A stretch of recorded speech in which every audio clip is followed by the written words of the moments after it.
to retire early. If you're planning to retire before retirement age, then it does require careful planning. So what I'm going to do in this video is break it down in 3 sections. The first is looking at each different asset and when it's accessible. The second is the risk you have to take and how that changes based on how old you are. And the third is the sustainability of making sure that the plan lasts whilst you're still alive. So access age. Each different account or asset is going to have a different access age. If we look at tranche 1, which is, for example, bank accounts, investment accounts, rental property, all this sort of money is accessible to you straight away.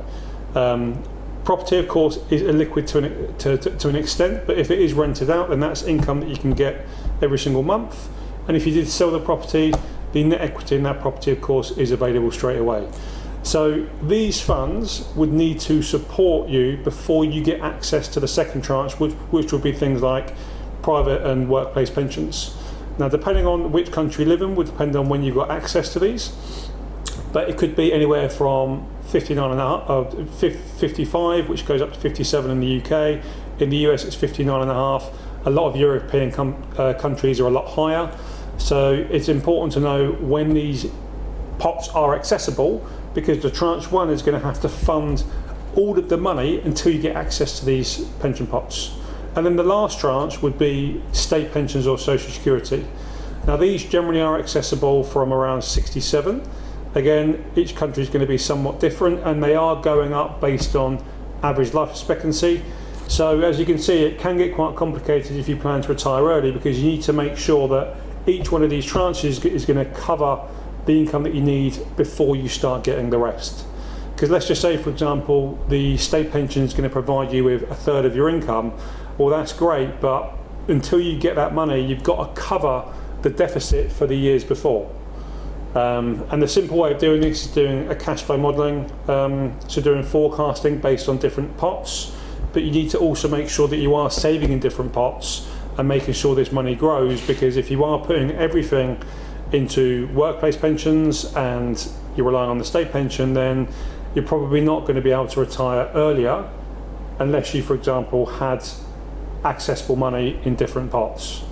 One thing to bear in mind, the earlier you retire, potentially the more risk you'll have to take within your investments. And I say potential because it really depends on what your net worth is and how many assets you have.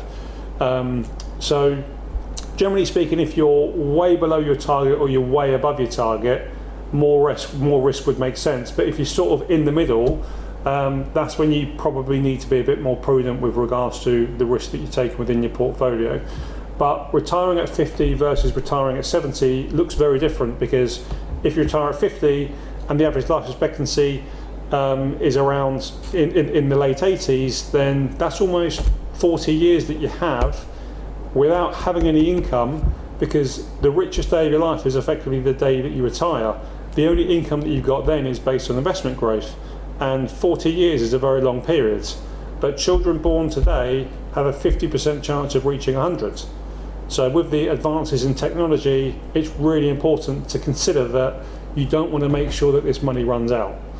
Now the later you retire, let's say you're 70 and you've got, for example, 10 to 20 years of life expectancy left, then of course you can be a bit more, you can be a lot more conservative even, and that's why, generally speaking, is they look at the risk you take based on how many years you think you have left, and the amount you draw from the pot also depends on how old you are. So the way you should look at your assets is to divide them into 2 sections. The first section is income generating assets, and the second is non-income generating assets. So income generating assets is exactly what it says, assets that provide an income. So this would be annuities, defined benefit, pensions, rental income, but that's pretty much it. But everything else would then fall into non-income generating, and this would be cash, investments, workplace pension schemes, private pension schemes, anything where the asset grows based on investment growth and you decide how much money to take from that pot. And this is where the planning is really important, because the younger you are, the smaller withdrawal rate you can take from that pot. So let's just say, for example, you're deciding to retire at 55, maybe a safe withdrawal rate would be 3.5%, which means for every 100,000 you've got in the pot, you could take 3,500 from it. And that just means it's likely to be sustainable throughout the rest of your life, because nobody knows when they're going to pass away, so you do have to plan for the unplanned. But let's say you're now 75, 80, you could probably take 10% from the pot because your life expectancy is much shorter.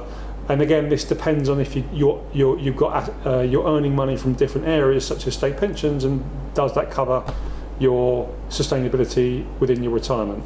So as you can see, there are a lot of moving parts, and for a financial planner company like ourselves, this is really where the planning comes, pre-retirement and also when you retire, because the last thing you want to do is get into retirement and be stressed out because your retirement plan has failed and you're not going to be able to achieve the income that you need, and there's going to be consequences for doing so. So as I mentioned, cash flow planning is probably the best way of doing it. We do this with all of our clients. So if you are looking to really build this plan out and you are looking to retire younger, it's about making sure that you know beforehand how to save your money in the different pots, diversify these different accounts, because the governments are changing the rules on these all the time as well. It's not just about the tax, it's about the access age and the risk you take within the pots.